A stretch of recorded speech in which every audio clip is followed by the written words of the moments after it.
Everyone in the MCU has been fighting over the Infinity Stones for years now, even if movie audiences didn't always realize it. But what exactly are these glowy rocks? And how were all the Infinity Stones finally brought together? Here's how Thanos, the Mad Titan, got all 6 Infinity Stones on his pretty purple fingers. Pretty much everyone in the MCU, from Peter Quill to Cull Obsidian, has tried to get their hands on an Infinity Stone at one time or another. But with everybody searching for these magical rocks, we should probably ask, where did the Infinity Stones come from?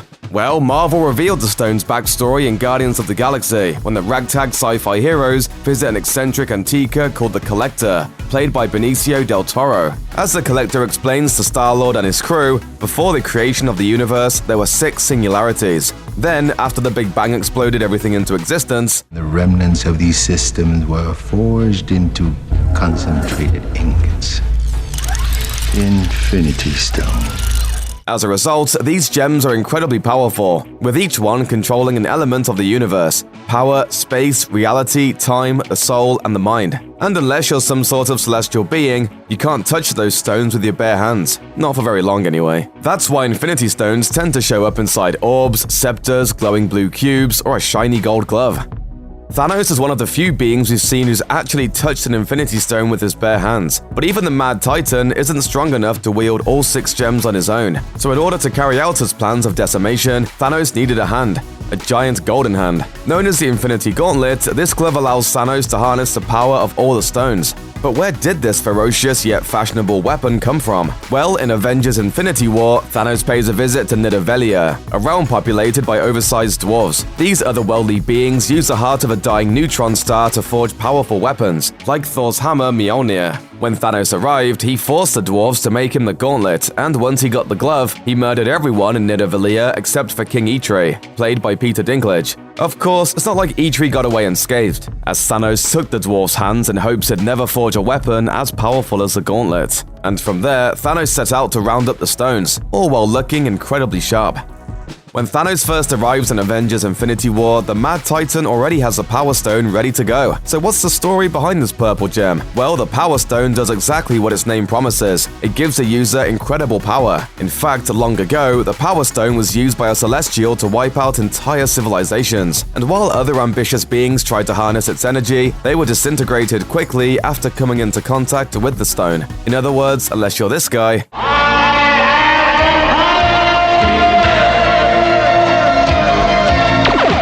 you don't want to mess with the Power Stone. Eventually, the Power Stone was placed inside a metal orb and hidden away on the desolate planet of Morag. When Thanos learned about its location, he sent Ronan the Accuser and Korath the Pursuer to retrieve it. Eventually, the Guardians of the Galaxy handed the stone over to the Nova Corps, an intergalactic police force on the planet Xandar, for safekeeping. But when there's a genocidal warlord running around, nothing is safe for long. In Infinity War, we learn that Thanos and his army have devastated Xandar, and after murdering everyone in his path, Thanos retrieved the Power Stone, making it the first gem added to his gauntlet. So when he finally shows up with that purple gem, he's ready to smash Hulks and kill gods. Technically, the first Infinity Stone to appear in the MCU, the Space Stone can manipulate space and let users teleport across the universe. It was originally housed inside a cube known as the Tesseract. Long before the Marvel movies begin, the Tesseract belonged to Odin. For some reason, the Norse god thought it was a good idea to bring this insanely dangerous rock down to Earth, and his human worshippers hid the stone inside a Norwegian church, hoping it would never fall into evil hands. Unfortunately, that's exactly what happens in Captain America: The First Avenger. During World War II, the Red Skull rolls into town and captures the Tesseract, hoping to create powerful weapons using the cube's energy. Fortunately for humanity, Steve Rogers shows up to save the day. In the film's final battle, one that takes place in a Hydra warplane, Red Skull foolishly touches the Tesseract, which opens up a portal and sends him hurtling into space. The cube then burns a hole through the plane and falls into the Arctic Ocean below. Of course, the Space Stone wouldn't stay submerged for very long. After the climactic events of Captain America: The First Avenger, the Tesseract was discovered beneath the ocean waves by millionaire inventor Howard Stark. From there, the cube made its way to S.H.I.E.L.D., where in the 1990s an undercover Kree scientist named Marvel used the Space Stone to create a lightspeed engine. She hoped the engine could help a persecuted alien race known as the Skrulls escape their tormentors, her own people, and find a new home. But her plan didn't exactly pan out. The Tesseract was stored aboard an invisible space station for years afterward, finally being recovered by Carol Danvers and Nick Fury during the events of Captain Marvel. From there, the cube was back in S.H.I.E.L.D.'s hands, for a little while at least. In the post-credits scene of Thor, we see Nick Fury and Dr. Eric Selvig admiring the Tesseract and talking about its unlimited power. Unfortunately, they're not the only ones in the room.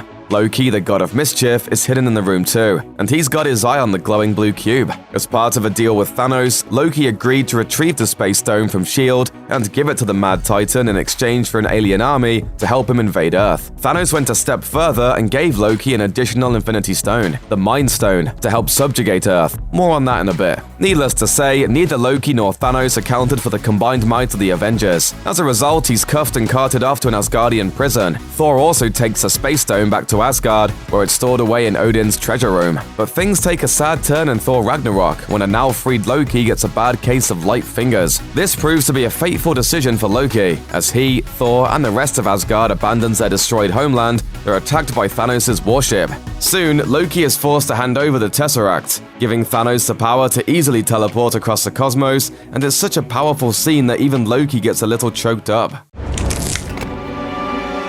One of the scariest stones in Thanos' gauntlet, the Reality Stone, is a ruby-red gem that can alter the fabric of the universe itself. If you want to turn a wasted planet into a green paradise, you can. If you want to turn Drax the Destroyer into building blocks, you can do that too. And bad guys have been trying to use the red stone for evil purposes since ancient times. In Thor: The Dark World, we learn the Dark Elves wanted to plunge the universe into eternal night, and to do that, they needed the Reality Stone, specifically a liquefied version of the stone called the Ether. Fortunately, way back in the day, King Bor, Odin's dad, defeated the elves, and when the creatures came back for round 2, Thor hammers things out and captures the Reality Stone, cancelling their dark plans. However, the Asgardians were worried about housing the Reality Stone next to the Space Stone, so they handed it over to the Collector for safekeeping on Nowhere. Sure, the Collector was a shady dude who wanted the stones for his own purposes, but none of that mattered when Thanos showed up and burned Nowhere to the ground. Now with the Reality Stone in his possession, Thanos can shape the world exactly as he sees fit.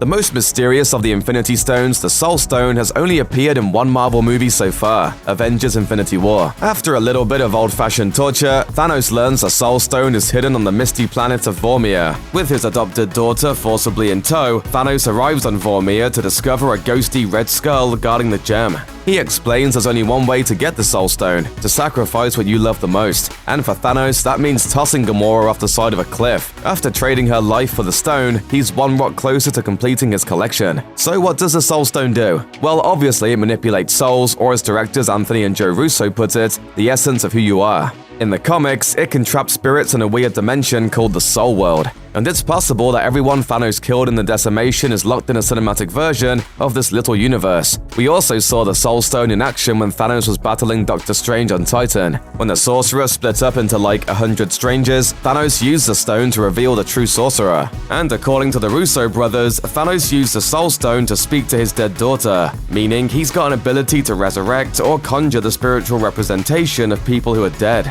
So while its powers are still a bit ambiguous, the Soul Stone is so freaky because it gives Thanos power over death itself. The Time Stone gives users the power to manipulate the past, present, and future. Basically, it's a time machine inside a necklace known as the Eye of Agamotto. In Doctor Strange, a surgeon-turned-sorcerer, Stephen Strange, learns how to manipulate time with the Eye and uses it to defeat the interdimensional demon Dormammu. Strange then becomes a protector of the stone. So when Thanos' children show up to run an errand for Daddy, it's Strange's time to shine. Eventually, the Good Doctor and several other heroes arrive on the desolate world of Titan, where they eventually battle Thanos for control of the stone. And that's when things take a very strange turn. Using the Time Stone, Strange looks into the future and perceives all possible outcomes for their battle with Thanos. And there's only 1 in 14 million outcomes where the Avengers win. Believe it or not, that scenario requires Strange to hand over the green gem to Thanos. So when the Mad Titan is about to murder Tony Stark, Strange forks it over, with a cryptic explanation as to why. Why would you do that? We're in the endgame now. He is hoping Strange's mystery plan makes a little more sense when Endgame rolls around. Back in the first Avengers film, Loki shows up with a fancy scepter that lets him control minds, a power granted by the yellow Mind Stone lodged inside its blade. As we all know, Loki is defeated by the end of that film, and the scepter is kept by S.H.I.E.L.D. for further study in the hopes that their scientists can unlock its mind-controlling mysteries. Unfortunately, as we find out in Captain America: The Winter Soldier, the spy agency had been infiltrated by Hydra agents, and they used the spear to create superpowered beings to fight the Avengers, namely Quicksilver and Scarlet Witch. Their incredible abilities come courtesy of the gem. However, they're not the only once and future Avengers to owe their powers to the Mind Stone.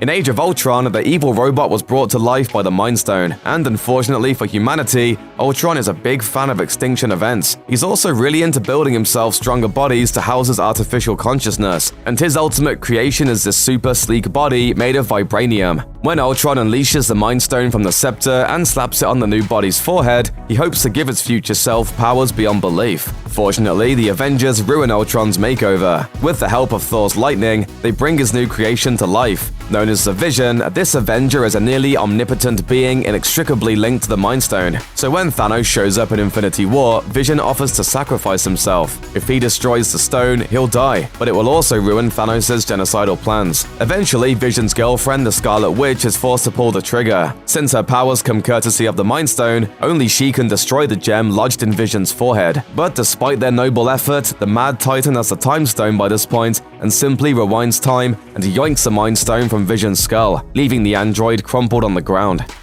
So what happened to the Infinity Stones after the decimation? Well, that fateful snap definitely left Thanos and his glove looking a little worse for wear. On the Avengers Infinity War commentary, director Joe Russo explained the effect the decimation had on the villain. The power that it takes to use all 6 stones is significant and clearly damaged the gauntlet and damaged Thanos permanently. Still, despite the glove being badly burned, the stones all seem to be intact, and Thanos uses the Space Stone to portal out of Wakanda. So evidently the gems are still working, and they will most definitely play a part in the upcoming battle. In the promotional materials for Endgame, it's clear that Thanos is still wearing that gauntlet while off playing farmer. And even though the Mad Titan's arm has been burned to a crisp, there's no doubt the stones will make things infinitely more difficult for the Avengers when they face off with the genocidal warlord for the final time.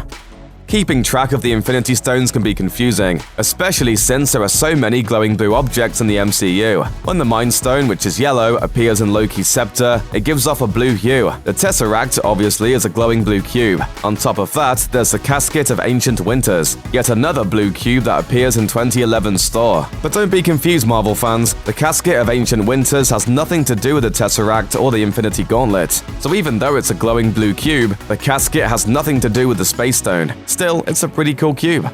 Speaking of confusing props, back in 2011, Marvel was still figuring out where to take their franchise. They hadn't settled on the Infinity War storyline, and they didn't even know Thanos would be a major player until Joss Whedon decided to toss him into the Avengers. So when it came time to release Thor, the folks at Marvel weren't thinking about the long-term ramifications of one little Easter egg. During Thor's aborted coronation, some frost giants attempt to steal the Casket of Ancient Winters from Odin's treasure room. And during this scene, eagle-eyed fans will notice an Infinity Gauntlet, complete with all 6 stones, on display in Odin's vault. But how could Thanos be hunting for all the Infinity Stones if Odin already had the full set? Obviously, it's just meant to be a fun Easter egg, but once the franchise started down the Infinity War path, Marvel had to figure out what to do with their little gag gone wrong. Eventually, Thor Ragnarok fixes this error in the best and most hilarious way possible, when Hela, the goddess of death, storms into Odin's treasure room. Fake.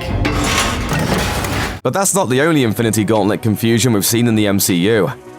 After the credits are done rolling in Age of Ultron, Thanos storms onto the scene and makes a declaration. Fine. I'll do it myself. However, in this scene, he already has his Infinity Gauntlet, which doesn't line up with the MCU timeline. Let's dive in. Nerd alert!